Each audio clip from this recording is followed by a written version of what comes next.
ખેરાલુમાં પ્રજાપતિ સમાજનું શક્તિ પ્રદર્શન, ભાજપ સામે નારાજગી અને પરિવર્તનનો સૂર. ખેરાલુના રાજકારણમાં હાલ ગરમાવો જોવા મળી રહ્યો છે.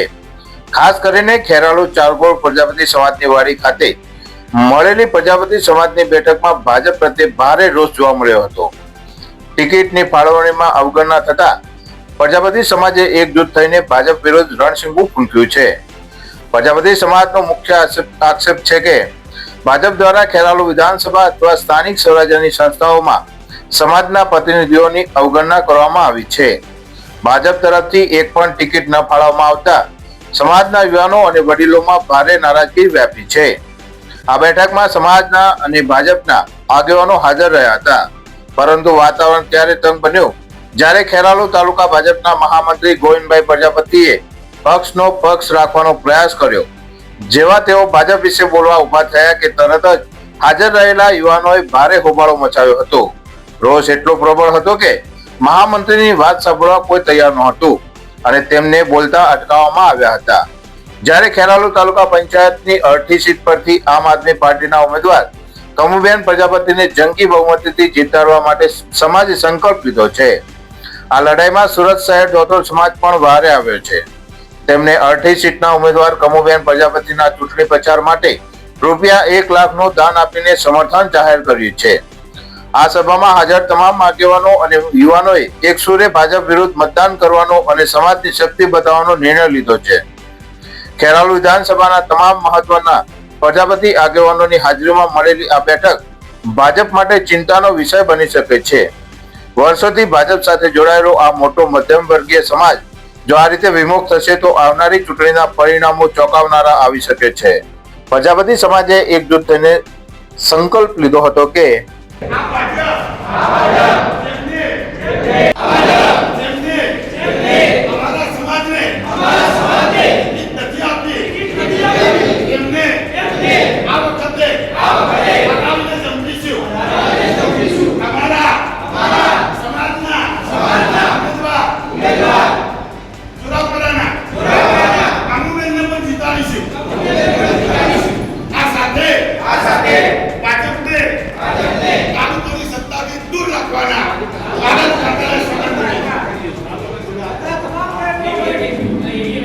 હું અમરતભાઈ પ્રજાપતિ, પ્રમુખ ચારગોળ પ્રજાપતિ સમાજ.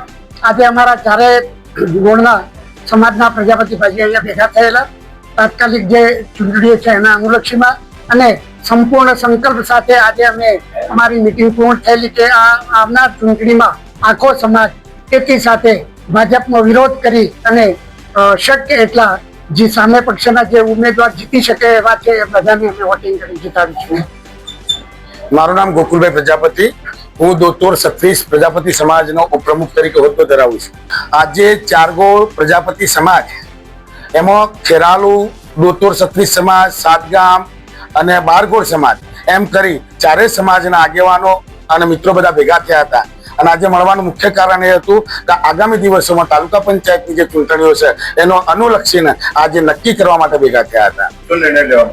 નક્કી એ કરવામાં આવ્યું કે જે ભાજપને આપણે મોટી કરી, જે ભાજપનું આપણે સિંચન કર્યું, જે ભાજપના આખા ભારતમાં છેક દુનિયામાં વિશ્વ ડંકો વગાડ્યો, એ ભાજપ તાલુકામાં અમારી સાથે અન્યાય કરે છે. એ ભાજપના અમુક નેતાઓ આ પ્રજાપતિ સમાજને ગણતા નહીં, એક ટિકિટ સુદ્ધા આપતા નહીં.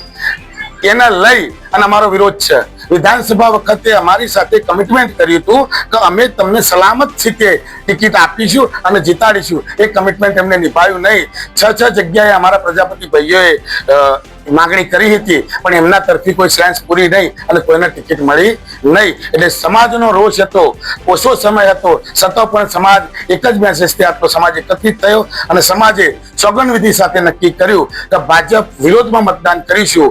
આમ આદમી પાર્ટીએ એક ટિકિટ અમારા પ્રજાપતિ ભાઈને આપી છે, જોરાપરાના કમુબેન દિનેશભાઈ. તો સમાજે પણ વિનંતી કરી. સુરત શહેર તરફથી પ્રજાપતિ ભાઈઓ આવ્યા છે, સુરત શહેરના પ્રમુખ આવ્યા છે.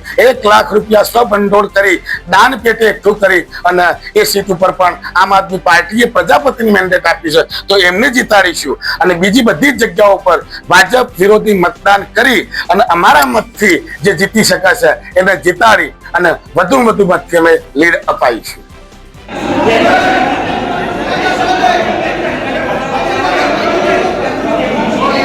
ચાલશે. બ્યુરો રિપોર્ટ રાષ્ટ્ર વિચાર ગુજરાતી ન્યૂઝ અહેવાલ મનોજ સીબી ઠાકોર ખેરાલુ.